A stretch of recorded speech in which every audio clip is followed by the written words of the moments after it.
I just started to think that all the homeless people lying on the floor and hanging around the Port Authority and a lot of New Yorkers in general are a different species. Late at night, it got pretty scary, and I started to think, what if everyone wandering around me is part of this otherworldly conspiracy to replace the human race? So I combined that with the Lovecraft myth about a race of ancient beings who controlled the earth at one point and then were banished and have been trying to claw their way back in ever since. It took off from there, and the last thing to gel was the idea of this writer being like a combination of Stephen King and L. Ron Hubbard, so popular that his fans constitute a religion. Those are words from writer of the film Michael DeLuca on John Carpenter's 1994 film In the Mouth of Madness.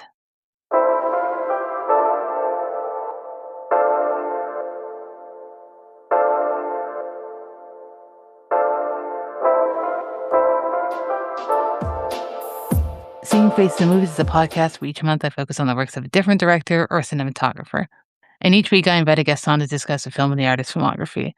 I'm your host, Felicia, and today we're talking about In the Mouth of Madness. So, a very quick synopsis of the film is an insurance investigator visits a small town while looking into the strange disappearance of a popular horror novelist. He soon finds that the impact of the author's books is far more than inspirational.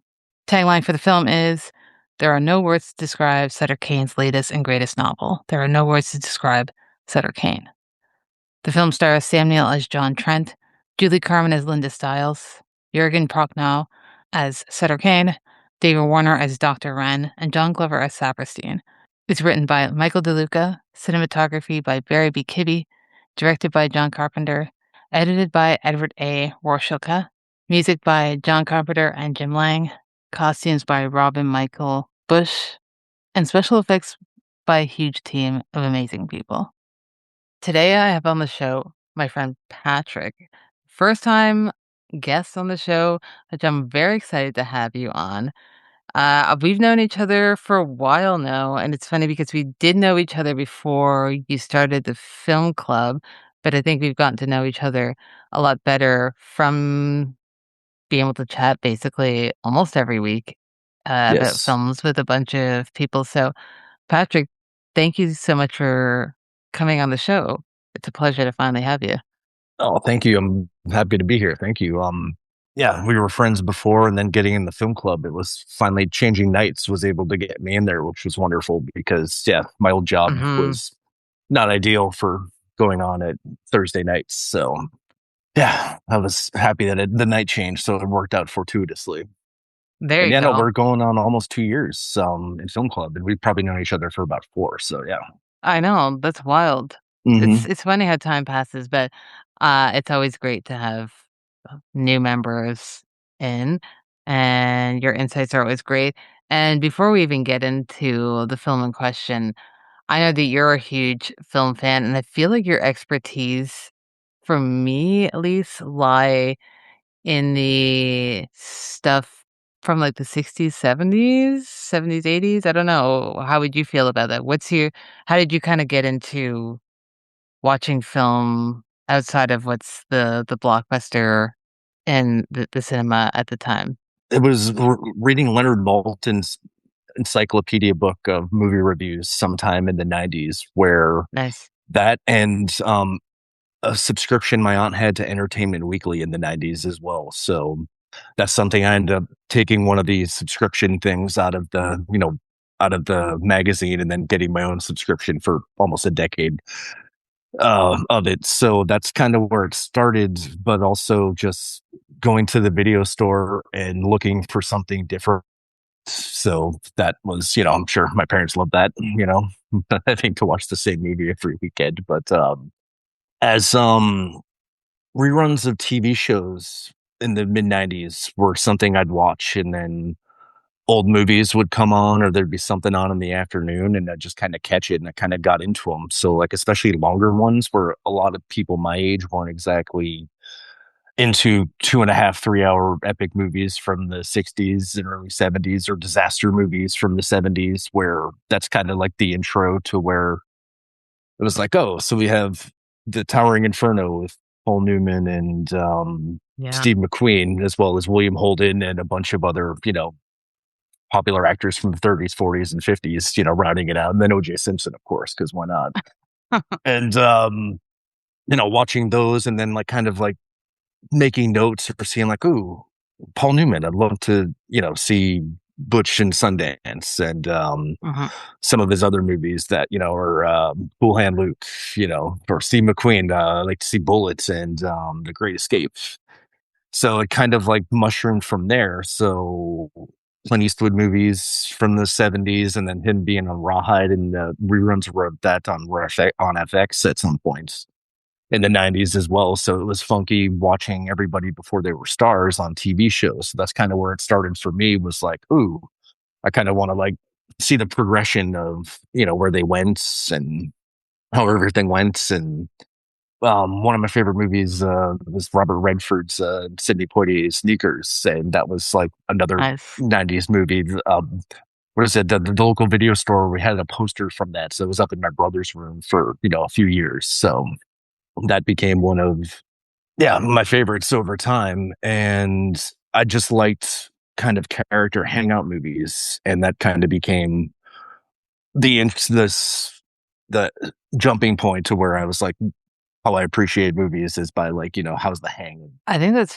fair, and I think it's great that I mean, I guess we still do get ensemble movies, maybe comedies nowadays, but not as much as it used to be where it was, like, a huge star-studded cast, like, something like a Towering Inferno where you're like, "There's an insane amount of people in this movie, and they're all stars, and some of them are older stars, and some are, more newer stars," but I think when you watch it after the fact, and you're watching it as, like, with fresh eyes as a new person who doesn't have the frame of reference, and then you Mhm. kind of fall in love with an actor, say it is Paul Newman, then you kinda wanna go back and start and from there, as you say, it mushrooms or flowers out into being like, Yeah, "Oh, I discovered this other actor," and that's how you end up, deep in the, cycle of cinephilia, and you can't leave once you started, seriously. so It's a rabbit hole that like is just never ending. It's like, oh, cool. Yes. So we're gonna keep digging. Let's go.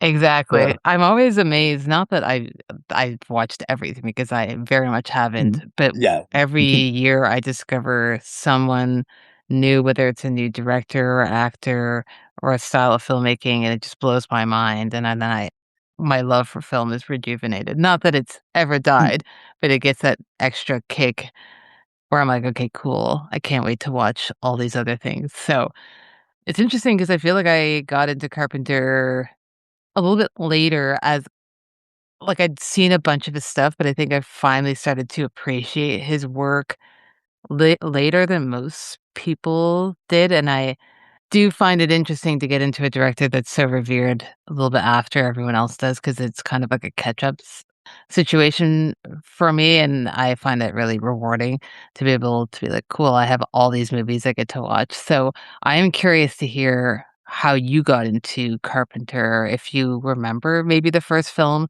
that you watched, but especially when you realize this is a director that I enjoy. So it was my older brothers introducing or me to scary movies at a young age. So they used to pick on me and, decide that, hey, we're going to call the Freddy hotline if you're going to be a little brat. So, of course, Michael Myers came into focus from the Halloween movies. So Mhm. Halloween was my first introduction. Yep. And of course, that's as being the classic one there. The music itself, how creepy, and then just the tone of it, and it being, you know, a very plain and simple slasher movie. That's what it comes down to. And I think the music gives it a bit extra. Donald Pleasance just, putting it up to 11 as well. I really liked, but the music, like my brother had the CD of the soundtrack, and so we'd listen to that. So we'd play it on boom boxes, like in the middle of the night, just random times. And but Halloween was my introduction, and then of course the sequels were coming out when I was about 6, 7 years old. So saw those like from the video store when they'd come out at the time before my brothers ended up owning the VHS of Halloween and Halloween 2. And then part three, which is, at the time we were like, "There's no Michael Myers, so it kind of sucks." It's actually really awesome. Like It hindsight, is. it's like It's that movie so is good. amazing. So that's like the one where I'm like, I wish when I was younger I appreciated it a little bit more. That was the introduction, and then They Live, I believe, was number two. Rented that one at some point in like about 95, so about a year before Escape from LA came out, because that was the first one I saw in the cinema with my dad. And that one's incredibly goofingly charming, but as a whole, but very much Mhm. cool. Well, we got Snake Plissken back, we got Kurt Russell back, John Carpenter's back, let's go.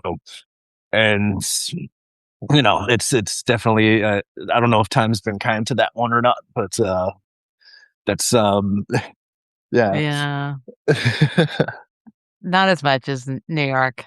Yeah, no, New York, and I don't even think I'd seen New York until after I saw Escape from LA. So, Mhm. and I like that one because the ensemble I thought was, put together pretty good in Escape from LA, but New York was just blown out of the water with Isaac Hayes, Donald Pleasance, Harry Dean Stanton, and Adrienne Mhm. Barbeau, Ernest Borgnine, Lee Van I know. Cleef. Yeah, no, just yeah, definitely That faces in alone. movies. Yeah, yeah, the deck is stacked at that point, and then Lee Van Cleef was dead by the time '96 came around, so it's Mhm. like oh, it's like the Blues Brothers 2000, where they just seem to apologize for John Belushi dying 18 years before. So yeah, but yeah, then going back to Escape from New York, and then The Thing got into at some point, but I just always Big Trouble in Little China used to be on at high school parties at my friend's house, and that was another one that was kind of there, but I really didn't watch until I was a little older, and just kind of like the fact that Kurt Russell was pretended to be the arrogant American hero. Meanwhile, it was Dennis Dunn who was the actual, I believe that's Dennis Dunn, was the actual hero of the movie pretty much. So, yeah. Mhm. I have a weird soft spot for Big Trouble because my parents are divorced, so in the summers, we'd spend 1 month with my mom and 1 month with my dad. And at my dad's house, for some reason, I don't know, I can't remember if it was a VHS or a DVD that we had, but one of the ones we had was Big Trouble. So we watched it a lot as kids. So that's why I have a soft spot. Does it have its issues? Yeah, but I get what they were going Definitely. for. It's still fun. I think you have Exactly. to give it some grace for it being a product of its time-ish, but also pushing boundaries. Uh, there's way more offensive things out Very there. much so. So I have a soft spot. But no, that's I feel like that's a great way to get into Carpenter's work. I'm always fascinated to hear how they got into how people started to at least kind of recognize his name and know who he was and go from there.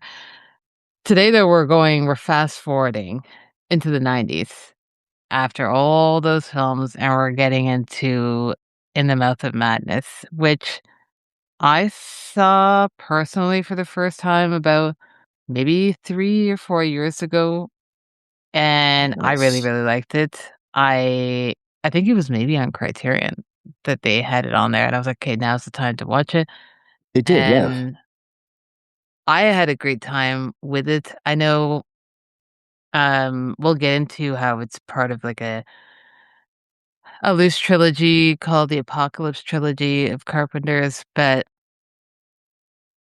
do you remember when you first watched this before we get into kinda the meat of the film?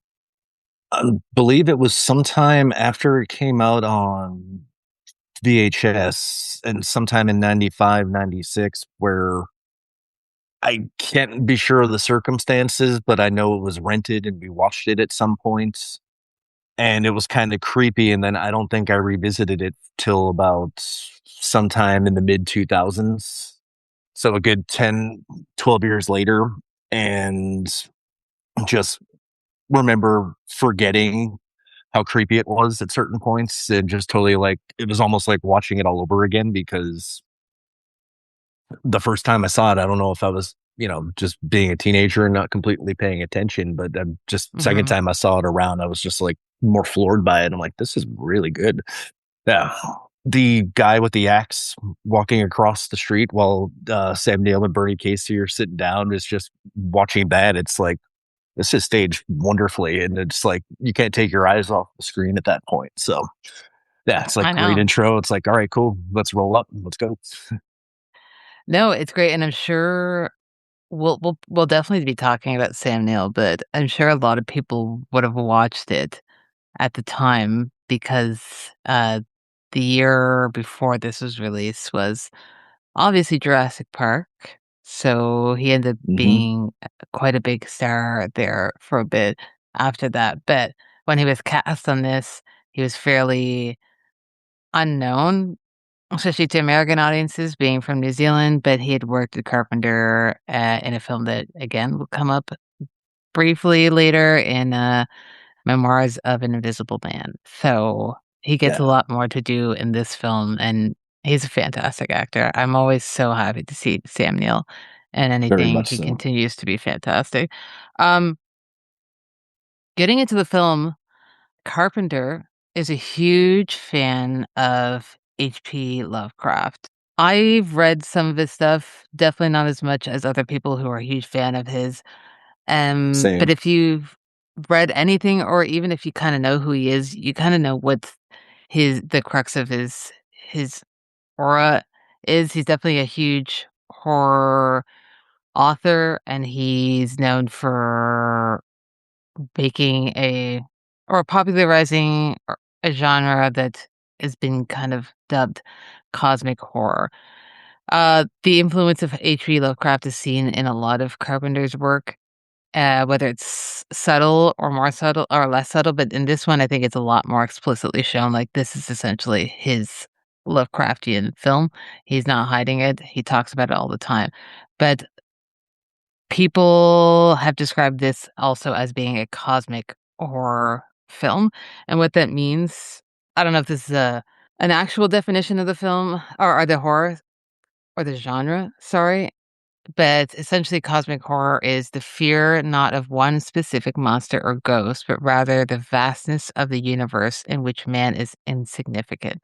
So, with that and this film, I think it makes sense that it gets described as that because I think there's so much going on in this film, and it's less of a horror that we can concretely see. It's kind of like an overwhelming horror and evil that's looming around, especially as we start to discover who Sutter Kane is, what his deal is, and how it's affecting a bunch of people. Hearing the definition of cosmic horror and having seen this film, for you, how do you think this film tackles the idea that there's a different style of horror than that Carpenter's tackled before, but not as much. He kind of does the same thing in Prince of Darkness, Yes. but that's more of we see evil in like a vial, the devil in a vial that's in the basement of a church. Here, this is something that is consuming people and it's consuming Sutter Kane. How does it work for you, this idea of cosmic horror in this film? Off the bat, appears. It took a minute to realize that it's a novelistic approach to it. So we're also along and not completely sure if John Trent Sam Neill is completely insane or if he's just completely telling the truth, of course. So, we still do see the entire insignificance of what he is end up, you know, just basically be pointed out throughout the entire movie as well Mhm. as he gets sent on his mission to go figure out, since the author is missing, and then he gets to go to the town, and it's just nothing is as it seems at that point, because is he in the story, or is he just completely going insane? And Yeah. I thought it worked with me. It totally worked, because then you get the entire character, the characters of everybody in the town, and it's totally like he's embroiled. He's become a part of the novel, almost like in a gonzo journalistic way. So, except in a in a horror way, and in a you're not only losing your mind, but you're probably going to die soon too, perhaps. So one of the worst ways to go, I imagine, is like, oh, cool, knowing that like everything's messed up and now, well, cool, that's the end. Uh, um, Yeah. can be low hanging fruit sometimes, but I once I was able to follow along with the story, which is probably why the first time around when I saw it, I was kind of a little off by it. But as you know, with older eyes, it was like, oh, okay, cool. So now I can kind of follow along what's going on here, and I think it works. And there's so many like elements in there that like pad it in a good way. I think to continue the story along. So yeah, Mhm. it totally works for me. To give yourself credit for sure for being able to even watch this as a young kid because there's a lot going on here.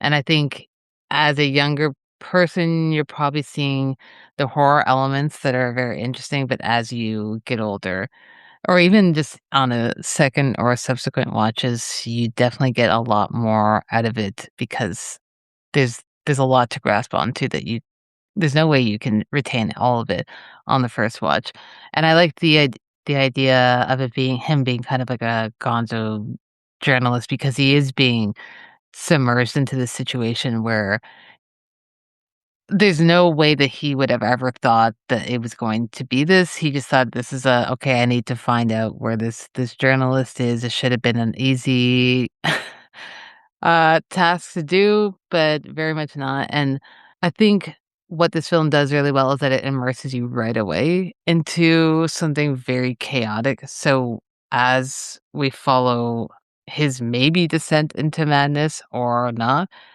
depending on how you view the film, because I think the film opens it up for the viewers to, have their own interpretation of what happens to Trent, but, uh, at no point are you like, "This makes no sense that all this chaos is happening," because we open up the film very chaotically, Yeah. at least for me. That's how I felt. Very interesting because I think this film directly speaks to horror fans and the need that a lot of people who are very intense about horror I like horror. I wouldn't consider myself someone who is, an expert at the genre by any means. There are people whose entire life is horror films, and that's what they watch, and they've seen everything, and they like to push themselves. And it talks about the idea of horror fans needing to be scared, and if you've seen so much, it's gonna take a lot for you to get scared, right? So Hmm. that you're pushing that. Um, and it's interesting for Carpenter to be the one to be asking these questions through this film because he is kind of synonymous with the horror genre, even though through the years and through the series and doing research on him and reading a lot of interviews since the beginning of his career, especially post Halloween up until recently, he talks about how he never intended to be a horror director. He wanted to do westerns. That's really what he wanted to do, but when he got into the industry, the genre was like, it was just dying, and it continues to be, like, sometimes you might get a random Western that people will watch nowadays, but it's not a genre that people are making money off of, and he happened to make Halloween, and Halloween is what made him a name, Yeah. so he's like, "It's cool because the genre has been able to give me the career that I have," but he does find it odd that he gets, that he is known for being a horror director, but I think it's interesting that he's commenting on it at this point in his career in the '90s, where at this point, most people expect him to be doing horror films, and the way that horror has been structured through the decades because horror from the '40s, '50s is not the same as what happens in the '90s, and even the horror that he was doing in the '70s and '80s is not the same as what he's doing in this film. I think here he's doing a balance of trying to appeal to what people expect and want in a horror film, but also doing his own thing. Um, I don't know how would you consider yourself a fan of horror, or is there a certain genre or a decade or era that you gravitate more towards? Growing up with the slasher movies of the 80s, the Friday the 13th and Halloween, the Nightmare on Elm Street movies, Mhm. those were kind of the beginning for me there. Then there was, of course, the meta of the 90s. So I Yes. could even put this in the meta category Mhm. as well, right?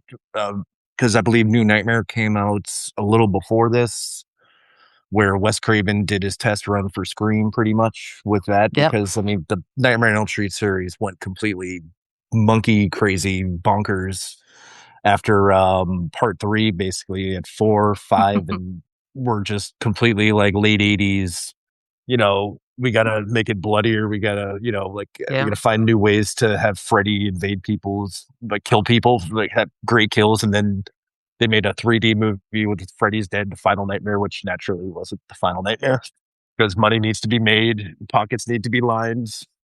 I thought the story for New Nightmare was great, and also because you have New Nightmare, then you have In the Mouth of Madness here as well. Because I believe, as you're saying, he's addressing the horror movie Mhm. going audience at this point as well.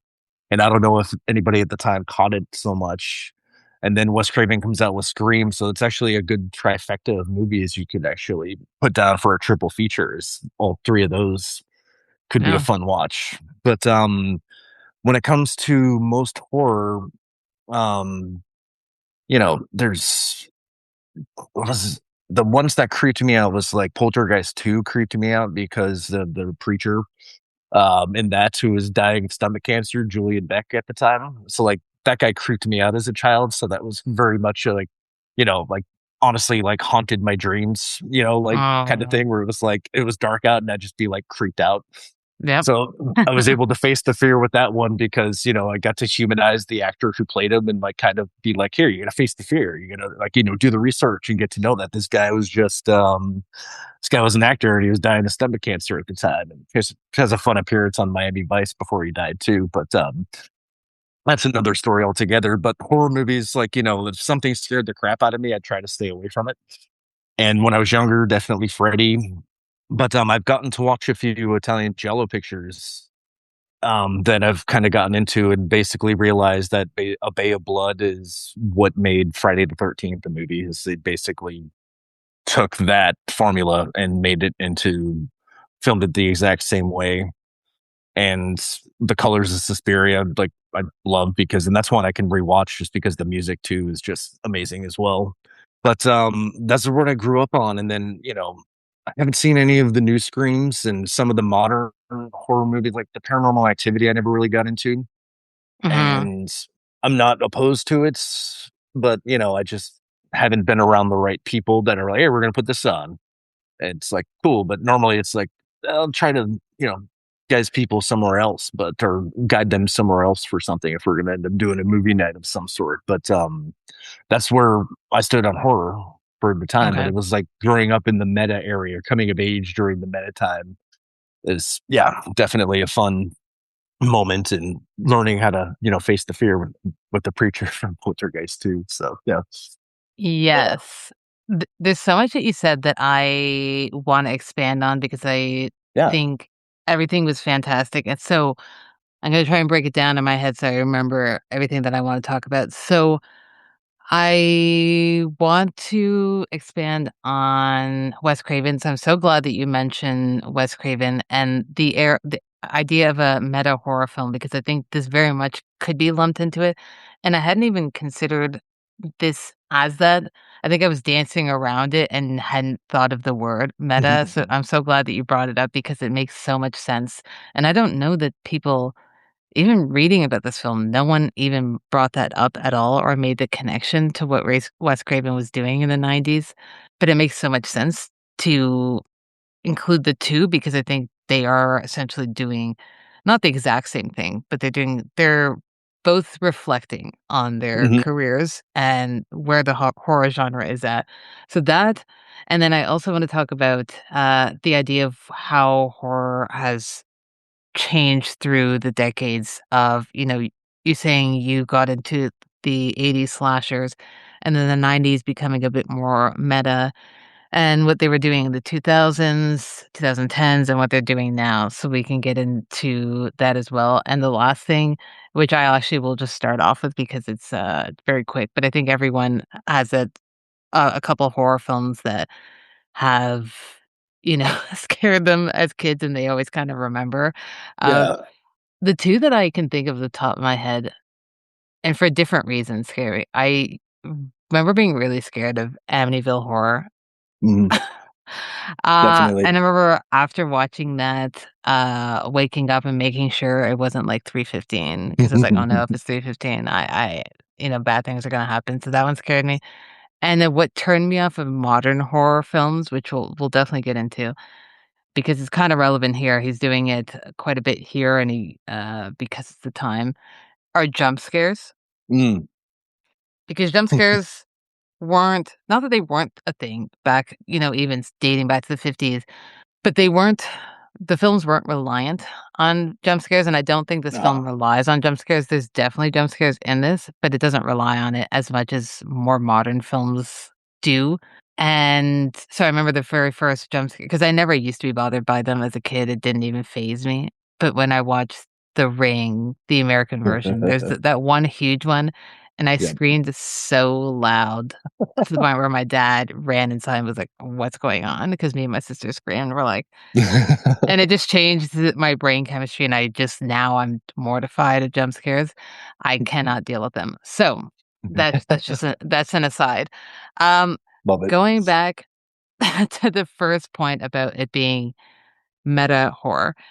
So, what he's doing in this is he is really reflecting on it, and, like, Michael DeLuca, who was a producer at New Line Cinema, is the main writer on this, and he and the company approached Carpenter to do this. Carpenter helped with a lot of the rewrites, and you can see Carpenter's voice in this because he's, as you're saying, he is reflecting on where the horror genre is and how people interact with it, because it's also kind of like a commentary on parasocial relationships that fans Mhm. form with celebrities, Oh, yeah. actors, directors, which we see very much in this, how people are so attached to Sutter Kane. And I'm sure how people can be attached to Carpenter, and if he kind of shifts the way he makes a film, people might get offended or be like, "This is not real Carpenter, this is not Pete Carpenter."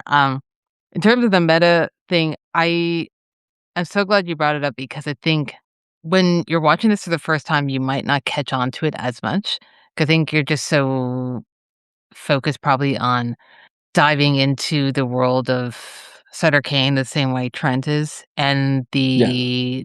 the visual horrors of this. But I think, and I've said this in other episodes, how Carpenter thinks that his films are not intellectual, and I think he downplays how smart he is and how great of a I think he writer he does is, too. because it's hard not to see that he's really commenting on things without spelling it out to the audience. Because I think, I don't know how you feel, but I think a lot of the times he is saying stuff with his work that's not hand-holding. He's not like, "Hey, this is what the message is." It's like, Yeah. if you're intelligent enough, or if you watch the film at least more than once, you're gonna get it.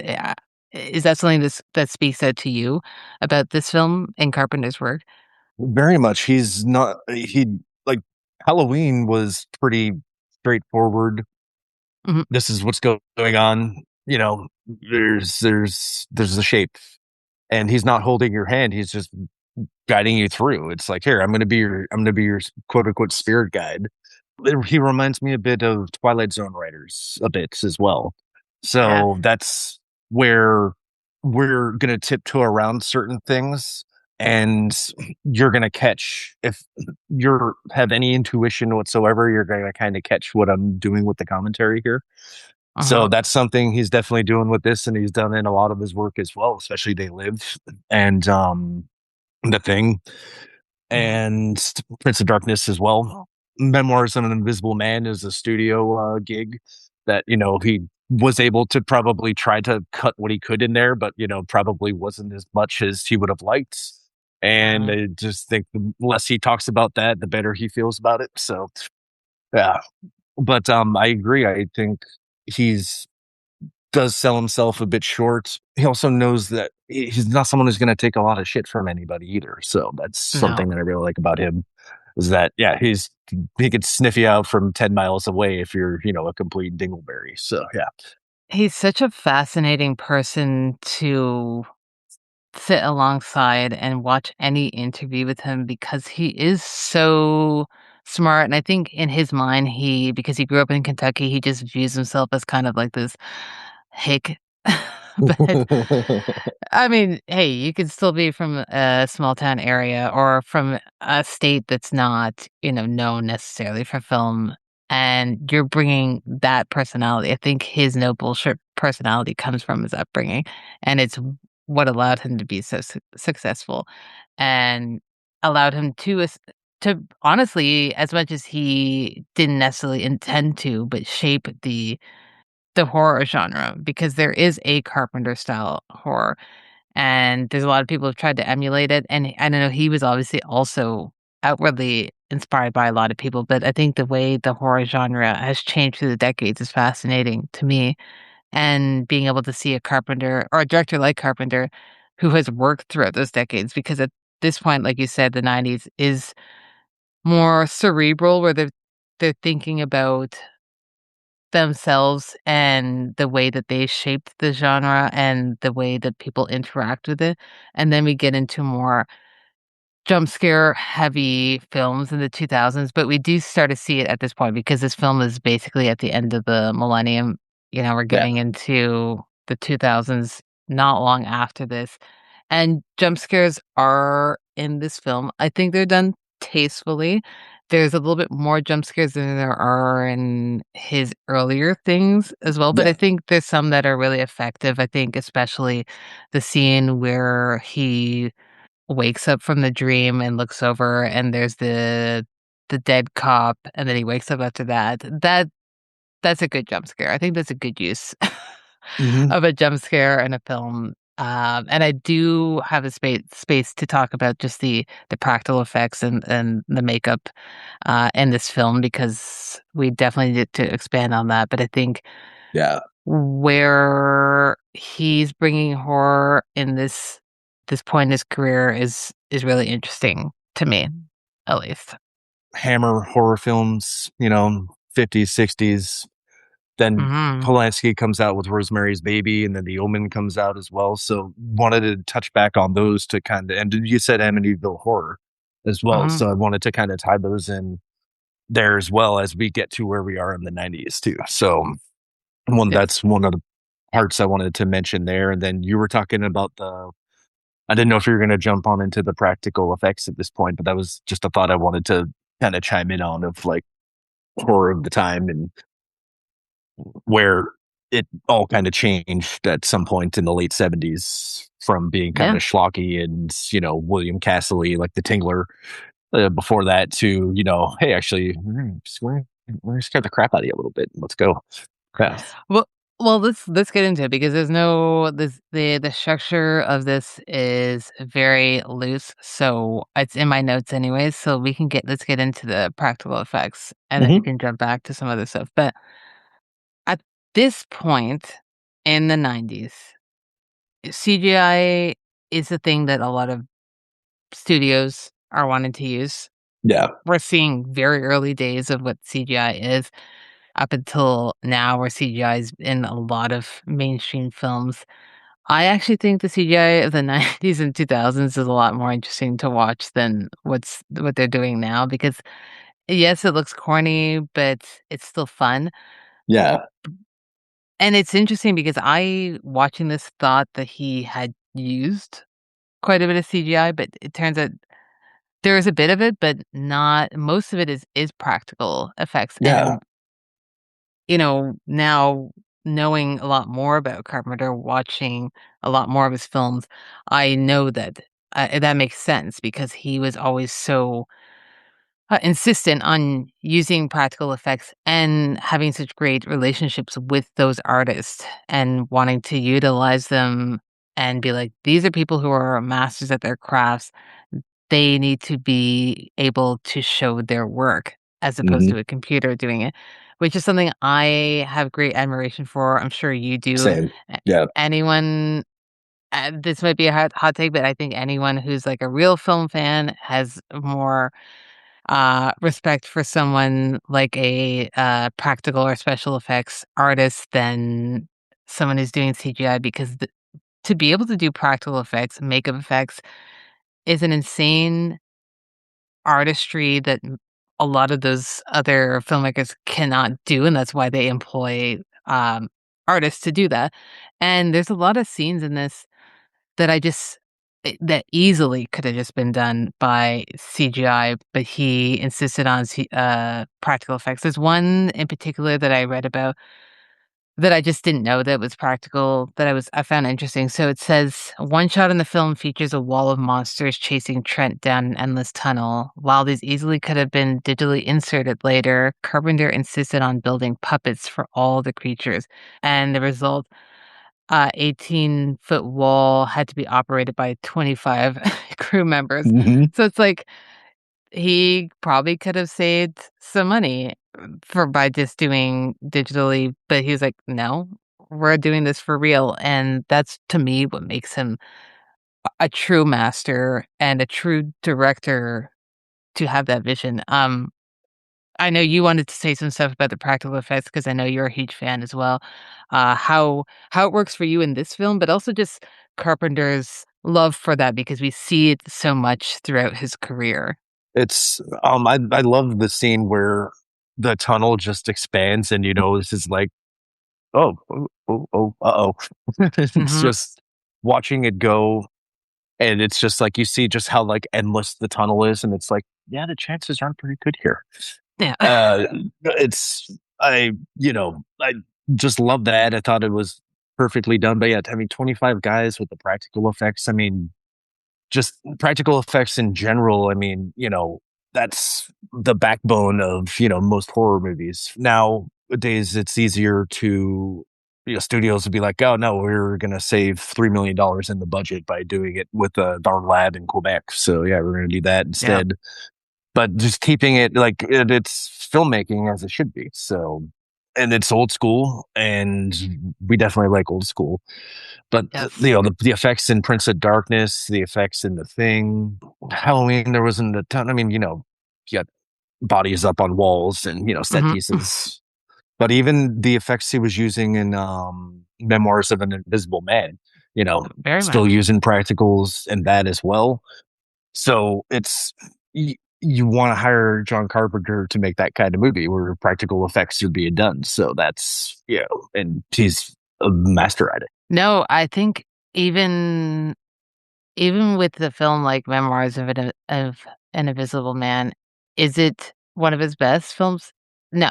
But the practical effects that were done on that in that film are something to marvel at because I think that y you have to give a a bit of flowers for that because it's fascinating because he very much coulda just gone the easy route for it. And if you think about a film like The Thing, can you imagine if that had been just CGI? It wouldn't have I don't think people would still be talking about it as much as being like a masterpiece.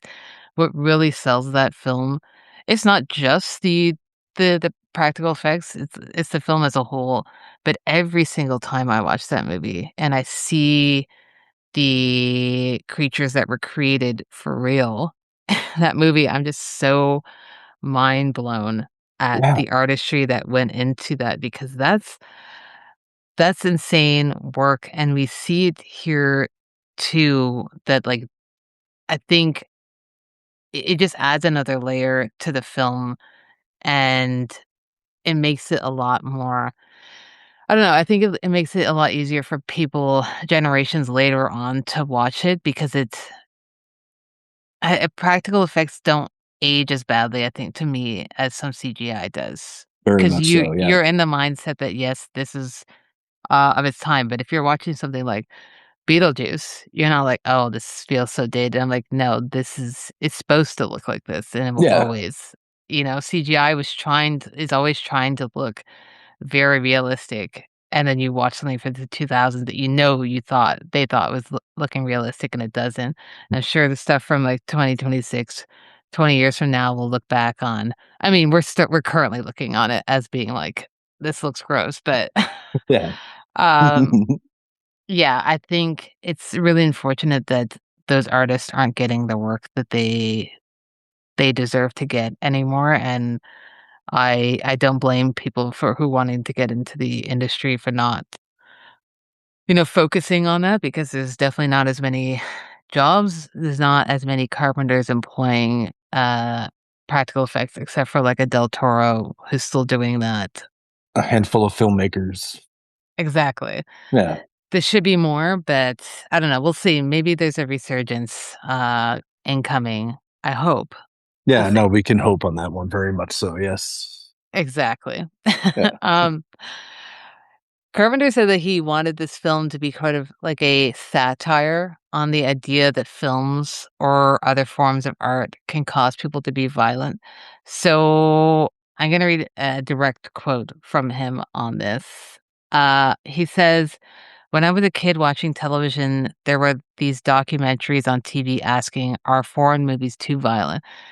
This is not really this is not really a satirical film, but it's based on the idea that Sutter Kane is being told what to write by these creatures from the beyond. And so when people read this stuff, they become possessed, paranoid, schizophrenics, and run around killing people with axes. So in that sense, yeah, it is a take on the ridiculous premise that television, movies, and books can create killers. Hopefully Yeah. that isn't the first thing on people's minds. Hopefully you're screaming rather than thinking.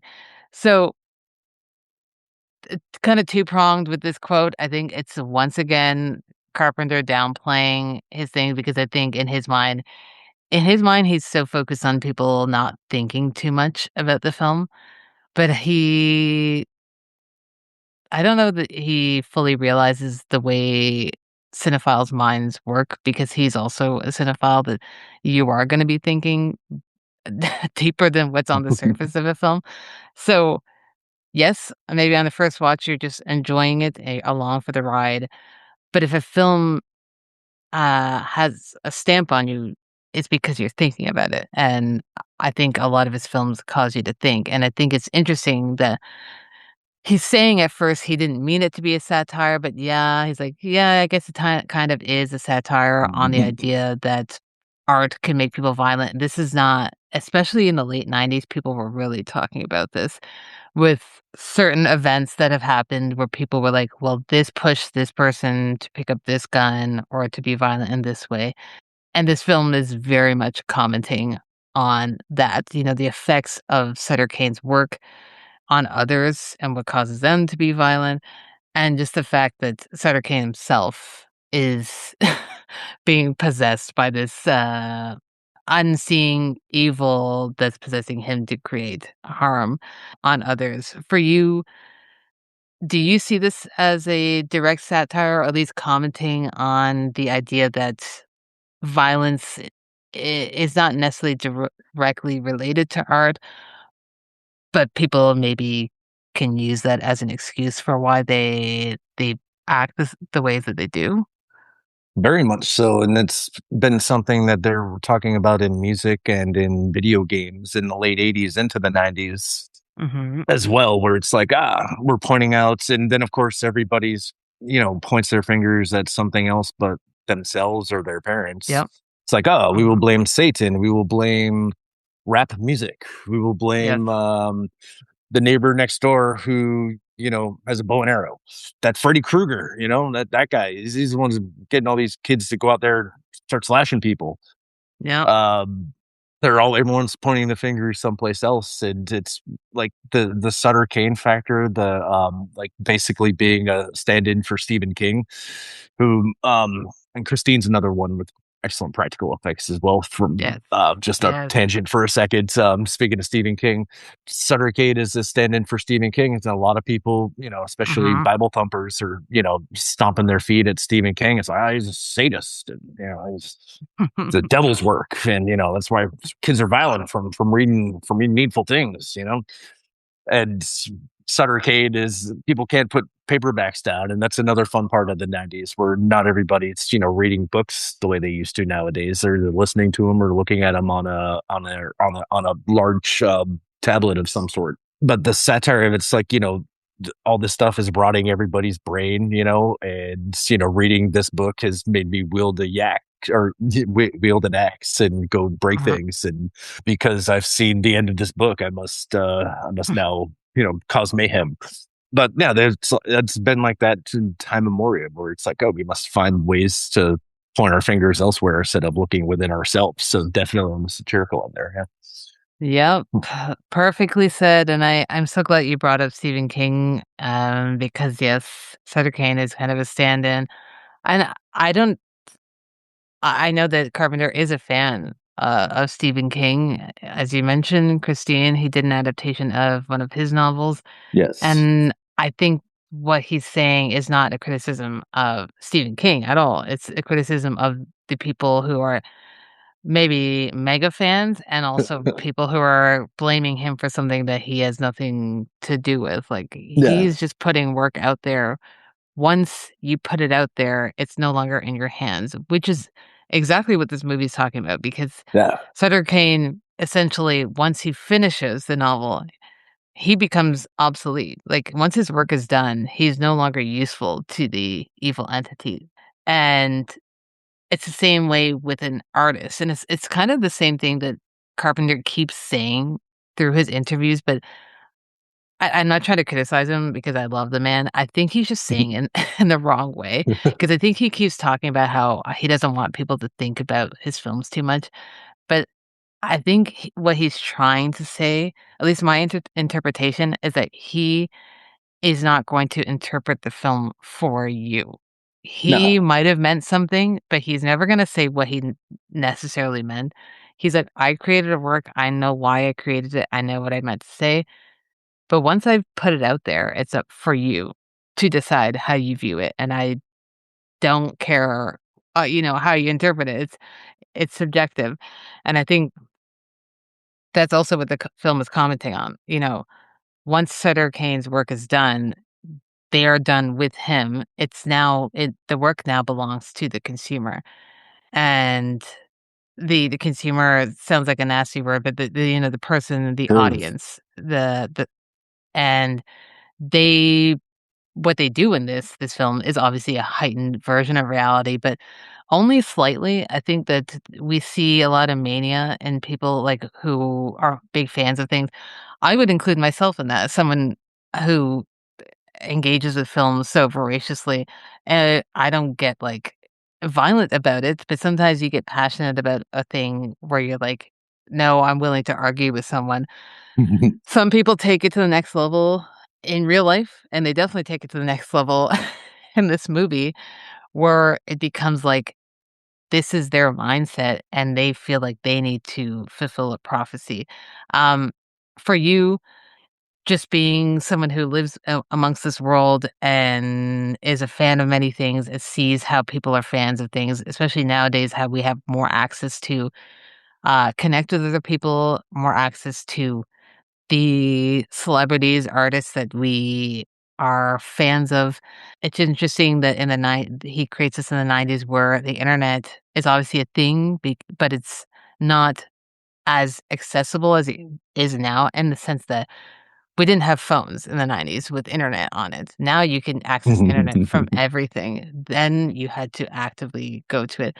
I guess my question is, how do you view the way the film tackles the idea that once you put out art, it no longer is yours? It becomes something that's shared with an audience. So it's shared with the audience, and the audience gets to interpret it it's in its own way. Then everybody becomes the critic at that point. And everybody will either, consume it and gobble it up and crap it out, or then move along with their day. And then there's another form of people that will end up being like, this is now my lifestyle. There's people out there in the world that, will consume something and then that's everything. It's become you get your Star Trek fan, Star Wars fan, they keep creating content to keep it going. And Star Trek's been around for 60 years, just about. And there's still some incantation of it going on to where it's like, people still want this. We will now have them have this. And Yep. the other thing too is like the way Stephen King did it with Misery, where critique of like the fandom is like all of a Yeah. sudden it's like you do something that turns your back on the fandom, like you have people with pitchforks coming to take your monster away. So it's definitely, once it's out of your hands, that's the end of that particular product, and then it's like, what is the next thing that I will be working on? And Hmm. but some people love that one album that you had, and it's like, what are you going to work on next? Or your second album wasn't as good as your first album. You might have been a little burnt out from touring, perhaps. Your third movie was not as good as your first two, and now you're in director jail and you get to go to work. So at that point, when it's sent out into the world, the reactions are going to be so damn varied that it could be from one extreme to the other. I agree, and it's funny that you brought up Misery because that might have been one of my double bill options. I think when you're this far into your career, same with Stephen King. At that point, he was Stephen King, Yeah. and John Carpenter at this point in his career, he is John Carpenter. And what we mean by that is you obviously are these people, but at some point you become a name, you become also kind of a brand. And once you become someone that people know and recognize and are expecting maybe something from you each time you put out new piece of work, at that point you either just fully ignore it or you begin a little bit more introspective and start thinking about where you are in your career and how people are interacting with you and how you want to carry on with your work. So I think this is that film for Carpenter. One of the last things I quickly wanted to say just before we move to the second segment, and we'll continue Hmm. talking about the film after that too, but I just wanted to quickly note that this film was filmed not far from where I am right now, Yes. um, I in have that in my notes Unionville. too. Yeah, Unionville, Ontario, which is just outside of Markham. For people familiar with Ontario, this part of Ontario, it's like, I don't know, maybe 45 minutes outside of Toronto. Unionville is known for it being kind of this little village-esque area that's kind of random because it's just outside of the major cities, so it's a bit of a time capsule area. It attracts a lot of tourists in the summer, as obviously, and I've been there a few times. It's nice to walk around, because it looks like it's straight out of kind of the '50s. And it's funny watching this film because I can see the specific areas where I was like, "Oh, that still looks exactly like that." Obviously not as dark, like, this makes it look a lot darker. It's a lot more bright and sunny, Unionville. Um, but yeah, I always find it nice to be able to recognize Canadian locations. I don't know if I'm surprised more. Actually, you know what? I feel like they do film a lot of stuff in Unionville here, but you know what they film there is like a lot of Christmassy Hallmark movies because it has that kind of That Christmas, so it's funny makes that, like, sense. this movie was filmed there, which is, like, the opposite of, like, a, corny Christmas Hallmark movie. It's just to me, I think it's interesting because you hear Carpenter talk about this and how he had a specific look in his mind about a small little village, and when they were making this film, because studio didn't have that much to give them, New Line. So, him and his wife, Sandy King Carpenter, they said, To be honest, let's just film in Canada. They're gonna give us a better deal than anywhere in the States." No, And their location scout found this, and I think it works. It looks great. It looks fantastic. really does for like a Castle Rock mirror image for Hobbs End there. Yes. Yeah, it's yeah. We can get into the second segment briefly and just talk about what he does right before and after In the Mouth of Madness. So this film is 1994. Why did I have it? I said something earlier. I'm gonna have to cut that out. I'm also Mm. gonna cut that out. I had it in my mind as being 98. So I said it was near the end of the Oh yeah, it millennium. was But 94, but then it got released in 95. okay. So it premiered in 94 and then in February of 95 is when it came out. So but also a fun little snippet. When you mentioned that Carpenter's from Kentucky, I was in Kentucky at my aunt's house when I got the Entertainment Weekly Oh subscription yeah. slip, and yeah, so I was out Oh there, and nice. it was actually the summer of '94 when it was during the World Cup at that time. So yeah, Oh so that's an yeah. interesting full circle moment right there, where it's like, oh yeah, no, that's where yeah, and then this movie came out 6 months later, 6, 7 months after. So yeah. Oh fun. See? Well, I love how life works. I don't know why I had this in my mind as 98. Uh, Vampires, I think, was '98, so you might have, yeah, yeah. maybe that's what I was thinking of. But Mm. even though it's directly written in my notes that it's 94, I'm obviously not reading. Anyway, so In the Mouth of Madness is 1994. What he does right before this, a film that we've mentioned a couple times here, in 1992, he does Memoirs of an Invisible Man. Quick synopsis of that film, because I'm not going to get into spoilers for people who haven't seen it. And I know it's not one that people run to. It's not even one that most people even know that exists, one, or that Carpenter had anything to do with. I do think it's an interesting watch, especially if you are a Carpenter completist, but it's not one that I would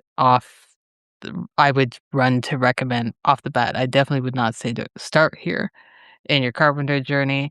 I think that it's something you should watch later, but it's a quick synopsis is after a freak accident, an invisible yuppie runs for his life from a treacherous CIA official, played by Sam Neill, while trying to cope with his new life. At this point, where he was, the thing they live is what he does right before this. And film started off as a kind of a project for Chevy Chase. Like he was the one spearheading this, and he really wanted to do something different with his career. Obviously, at this point, he's known for being a comedian, and he wants to do something a bit more serious. The production company approaches Carpenter to make it because they thought that, as we mentioned, that he would be good at handling practical effects that were required for something like a film like this. Carpenter, in his mind, thinks that the film wasn't successful because it was marketed wrong. Because I think they went into this making a more serious film. There are elements of comedy, obviously, in it, but it is a bit more of a serious film. But the tonally, it's a little all over the place. I Yeah, think it's it's all over the because of map. the presence of Chevy Chase, who just isn't a strong enough actor to pull off anything where you don't think he's being sarcastic. And when you read something as sarcastic, you assume humor. But then you're like, well, this movie isn't as funny as another Chevy Chase movie would be, so it's odd. So it just all around obviously would have been better with a different actor, probably. Chevy was a little old too for being a yuppie because he's almost 50 at that point. And I know, yeah. and if you know anything about Chevy Chase, you can't tell him, even to this day, even though he's not necessarily getting work, but you can't tell him no. If he Mm. decided he's making this movie, he's making it. He doesn't care who's directing it, No. but he is making it. Carpenter always says the only good memories he has of this movie are working with Sam Neill. Yeah. He does not wanna talk about Chevy Chase. He's not the first person to say that. It certainly won't be the last person to say that about Chase. Yeah. But because of this movie, we do get a great relationship with him and Sam Neill, and we get him in The Mouth of Madness, thankfully, so they do that next. And what he does after this, a year after, is, the Village of the Damned remake. So this is 1995. Hard to really spoil anything, especially if you I think this story is part of, like, common knowledge at this point. And a lot of people would have seen the original, but in case you haven't, a synopsis without spoilers would be An American village is visited by some unknown life form, which leaves the women of the village pregnant. 9 months later, the babies are born and they all look normal, but it doesn't take the parents long to realize that the kids are not human or humane. How this remake came about is a lot of studios have been wanting to remake this after the 70s because of the success of the Invasions of the Body Snatchers remake.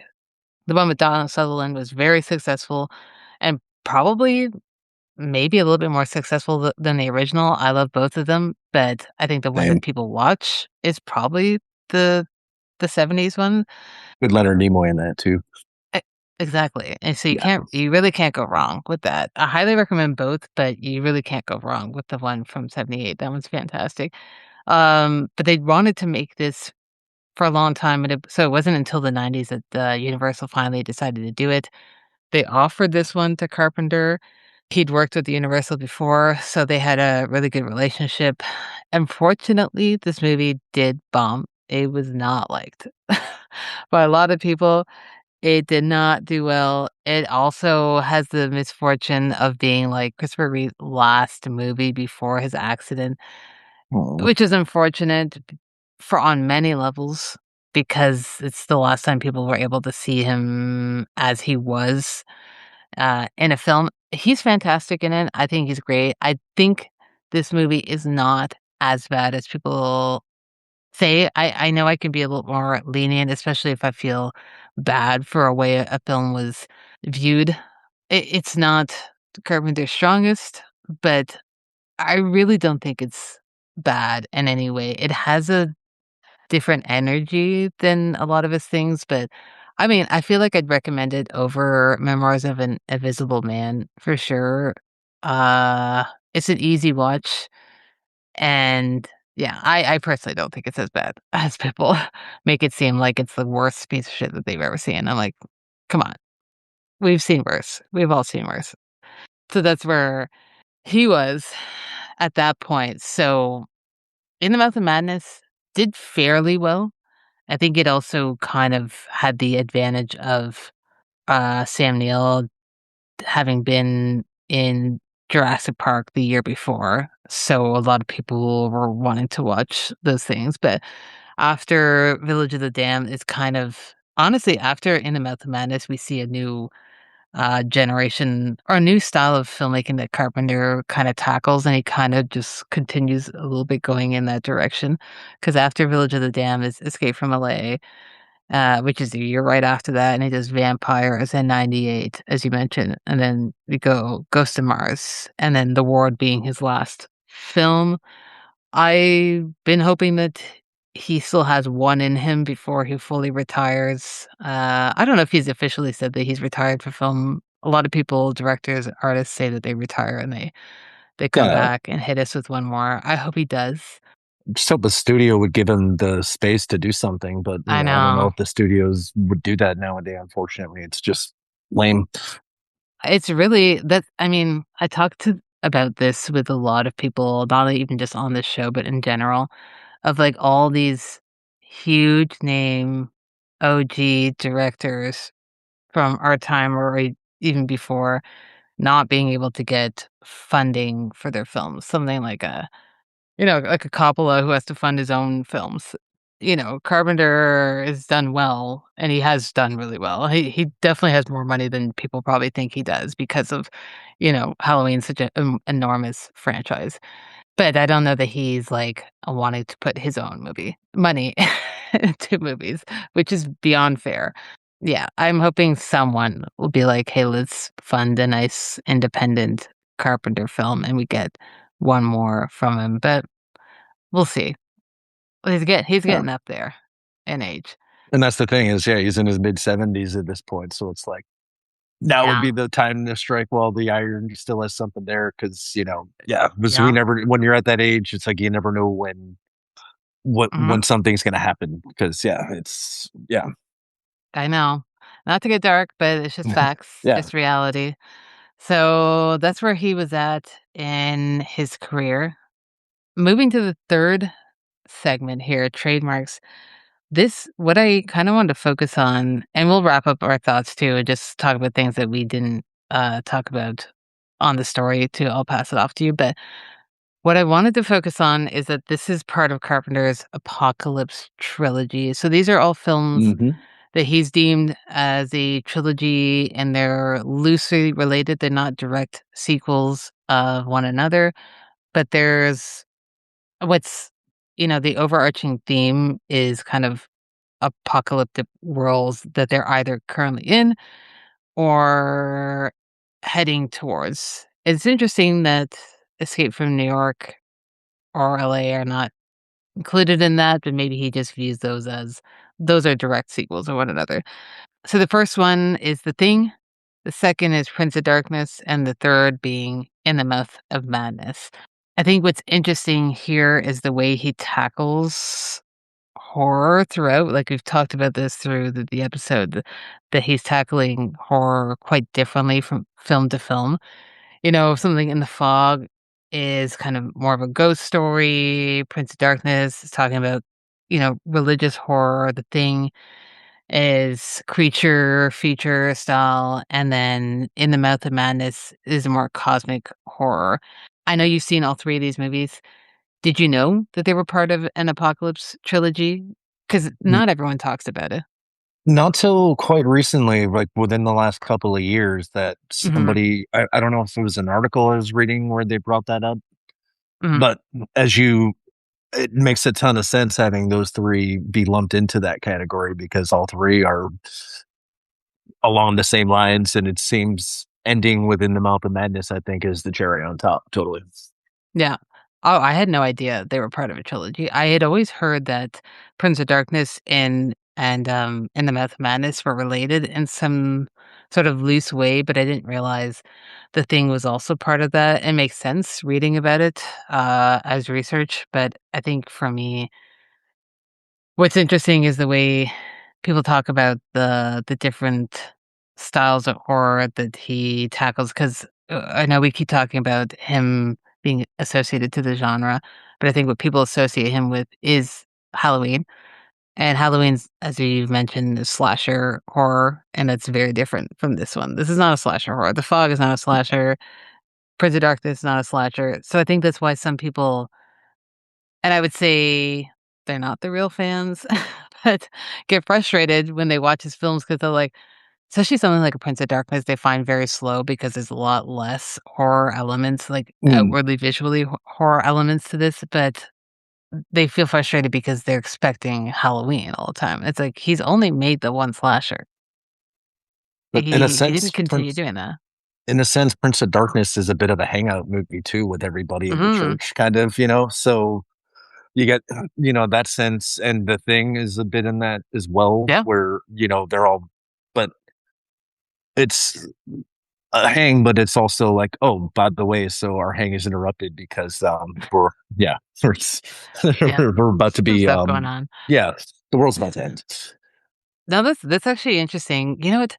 I don't know if it was him or someone who was talking about that when I was doing research for Prince of Darkness, and I think it might have been him where he does mention that it is kind of more of a bit of a hangout, and because he even talks about that, with Assault on Precinct 13 because he is so much a Howard Hawks fan, and Howard Hawks is kind of the OG of a hangout film of seeing, Exactly. like, someone like John Wayne, Dean Martin kinda hang out, and yes, sometimes they're like, "Yeah, we need to fight some people," but most of the time we're just hanging out and complaining and drinking, um, and that's what Carpenter does on a lot of his films, as you said, even like The Thing, yeah, they're hanging out in fear, but Yeah, they are spending a lot of time speaking to one another, and then sometimes some horrific shit happens.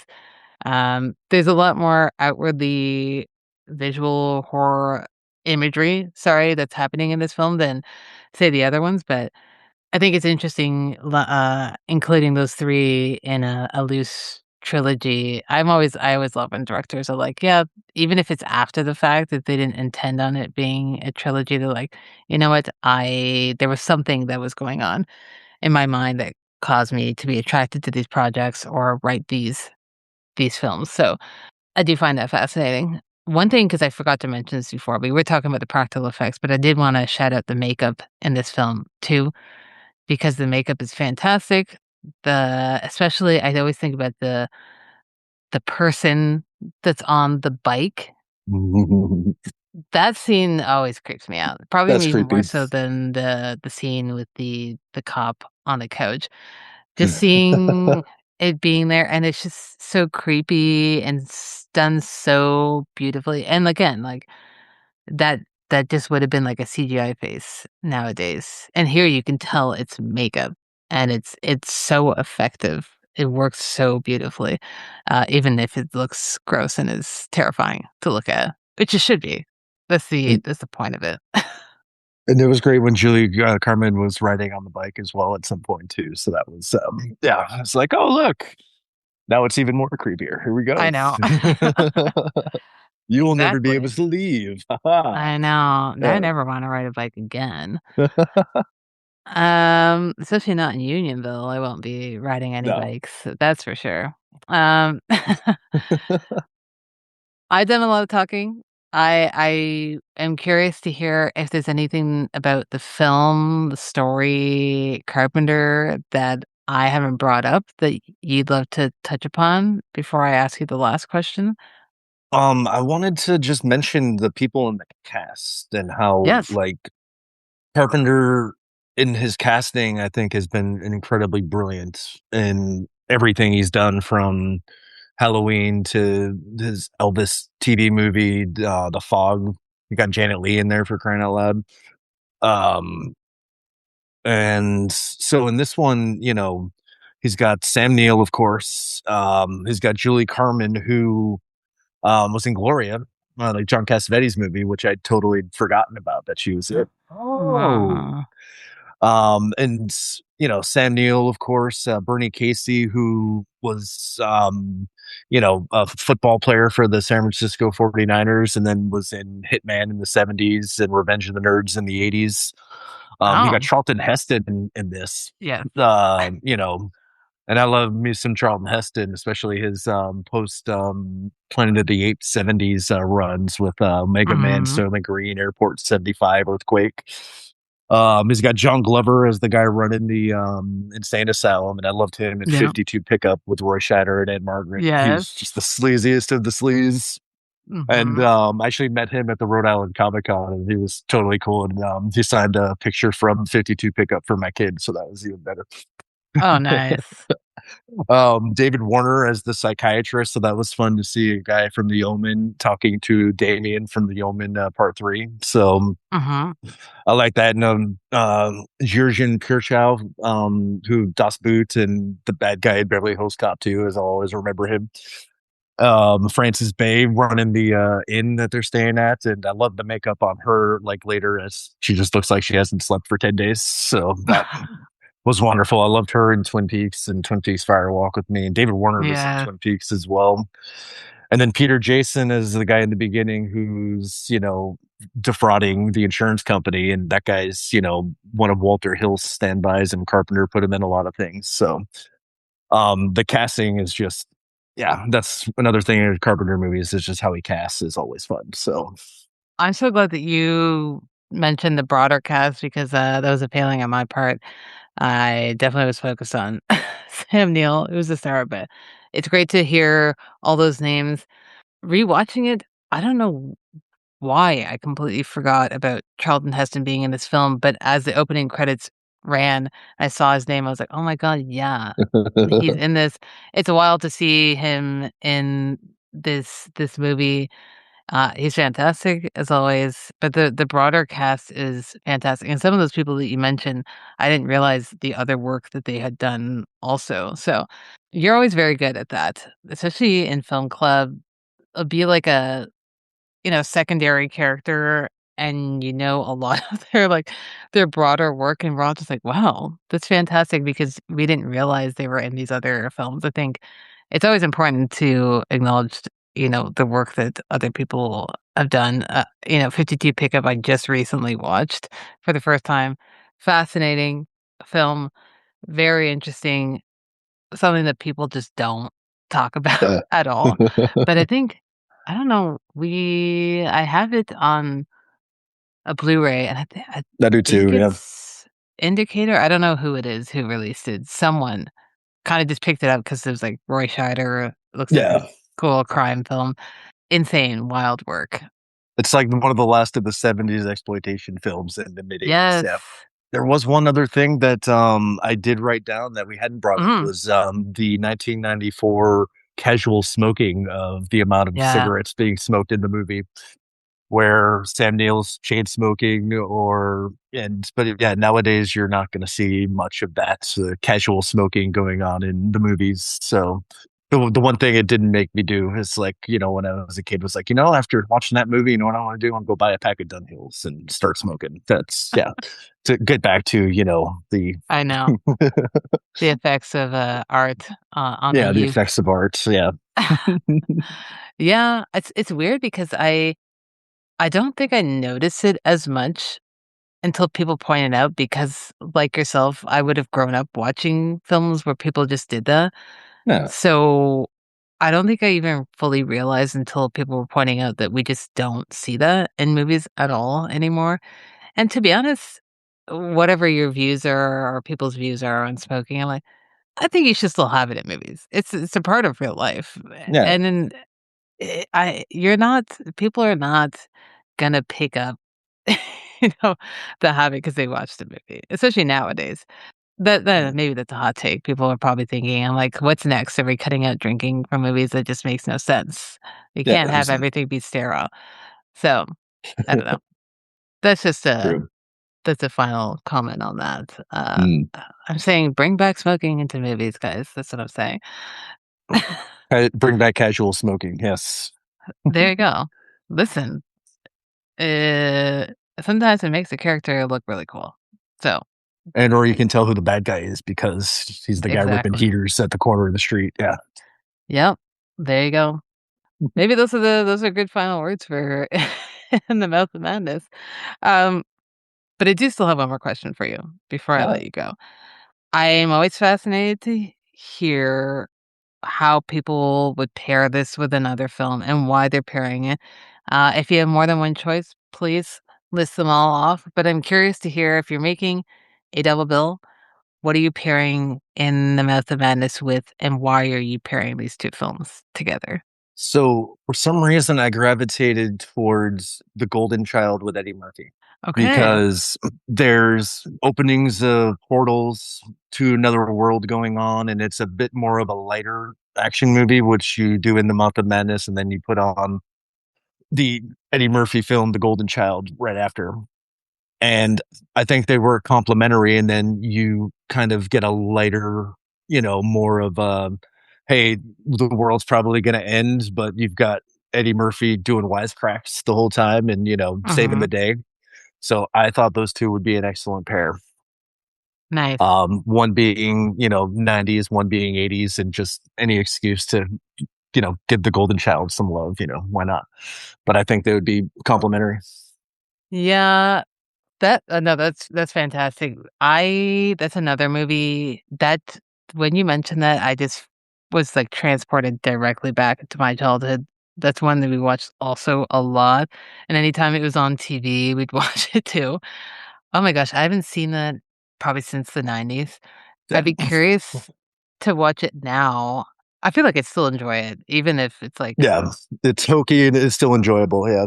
exactly, the '90s, you kinda come to expect stuff like that when you're going back to rewatch, but I'm sure I would feel, a lot of great nostalgia watching it. I wonder there's gotta be some old DVDs kicking around somewhere, I'm sure it has not maybe it's gotten the Blu-ray treatment, Yeah. I have no idea, I'll have to check that up after, but, they're not playing it on TV anymore, that's for sure.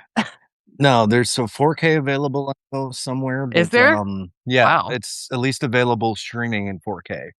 So I don't Oh know if my god. Paramount just went through and, Oh, remastered all yeah. the Eddie Murphy films, but Maybe. I had 3 options, oddly I want to enough. hear them. One that we mentioned because I was thinking Stephen King, I was thinking kind of, introspective work about authors and fans. We mentioned or you mentioned Misery, so that one. Oddly enough, all three of my picks are in 90s movies, early Nice. 90s. So I think same with yours, that era of film works well with the pairing two films together, kind of the same vein. So there's Misery, and then I thought of again, actually another movie you had mentioned too, and I was like, damn, he knew all the things I was gonna pick. Uh-oh. I thought about Twin Peaks Fire Walk with Me because I feel like there's some imagery in this film that is kind of reminiscent of that film, and I know this one, Fire Walk with Me came out 2 years before this, but some of the red colors and the rooms that they're in reminded me a lot of Fire Walk with Me. So if you're thinking you like the visual, elements of this film, I think Fire Walk with Me would be a great pairing.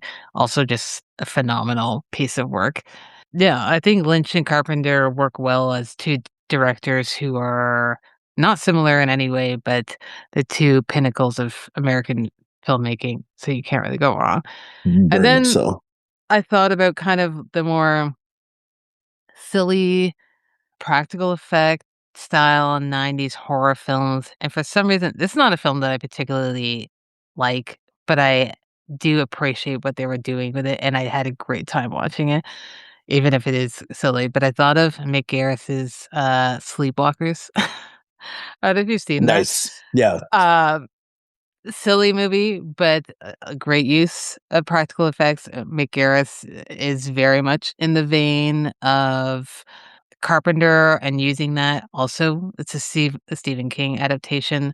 So then we just bring it all, full circle. I watched Sleepwalkers again.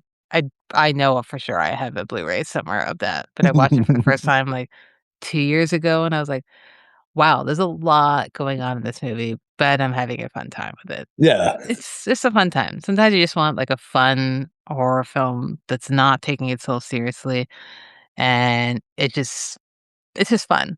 A lot of people don't enjoy fun for some reason in movies, but I do. I love something that is not taking itself seriously. Not everything has to be, an A24 cerebral horror film. It could just Yeah. be silly.